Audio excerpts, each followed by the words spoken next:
What's up, class? To another episode of Weekly Tech Talk with Mr.Hood. So what I wanted to do this week is talk about Activity 2.4, extension and persistent data. Then we will have a Nearpod quiz over the vocabulary, and then we'll talk about working with lists.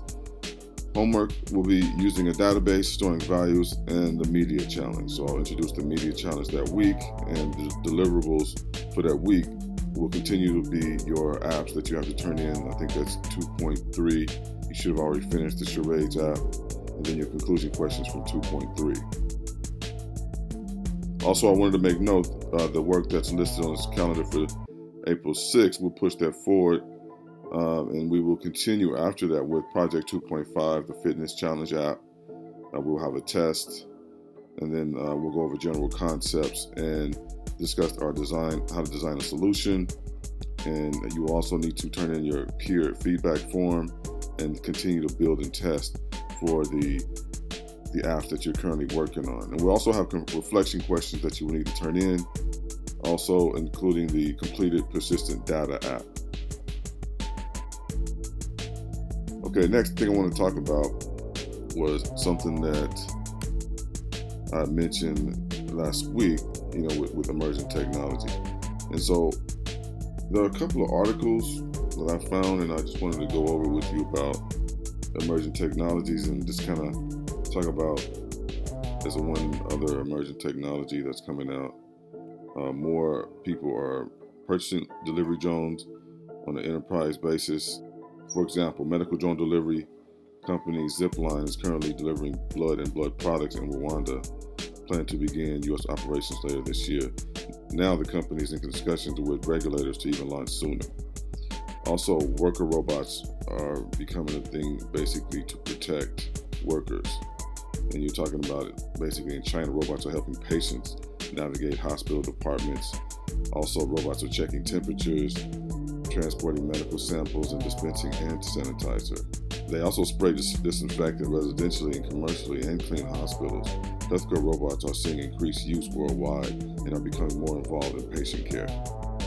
Also, if you're talking about telemedicine, which is like a catch-all term for healthcare services delivered using telecommunications technology, has been steadily growing in recent years, but hadn't received full support from healthcare payers and providers or patients.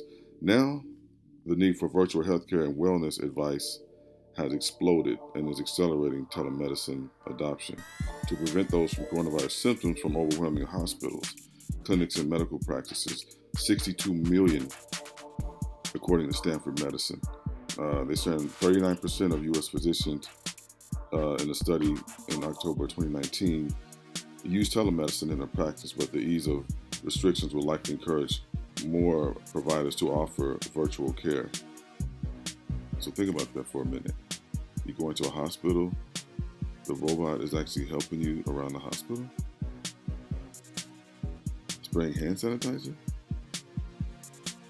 Tech companies have developed systems that use facial recognition and temperature sensing to identify suspected cases.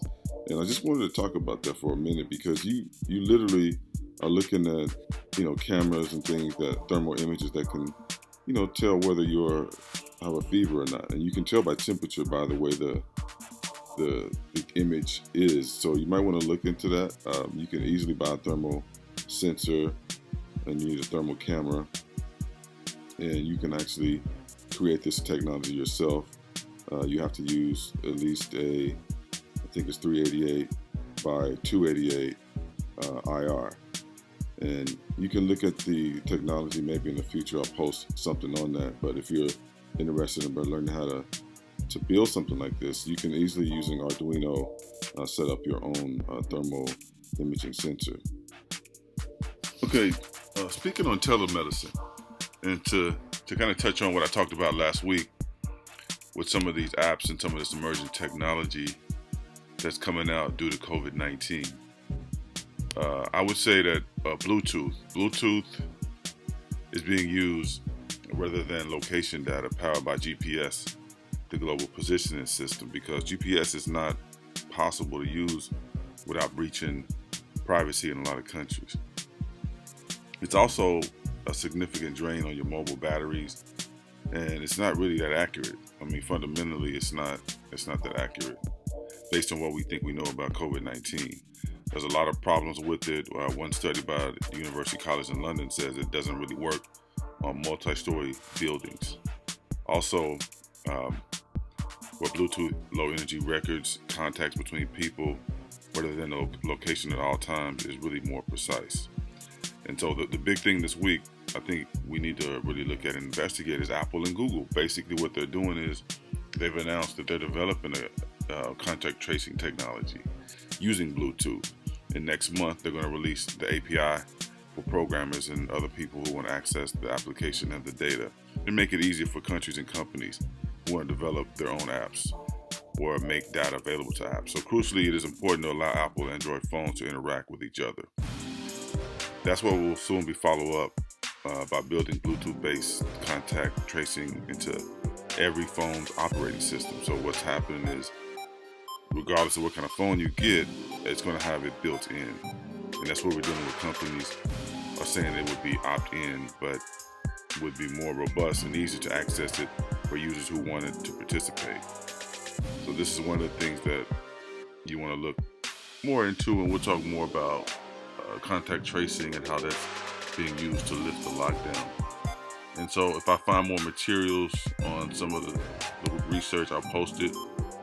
Okay, and so you guys enjoy your spring break and see you next week.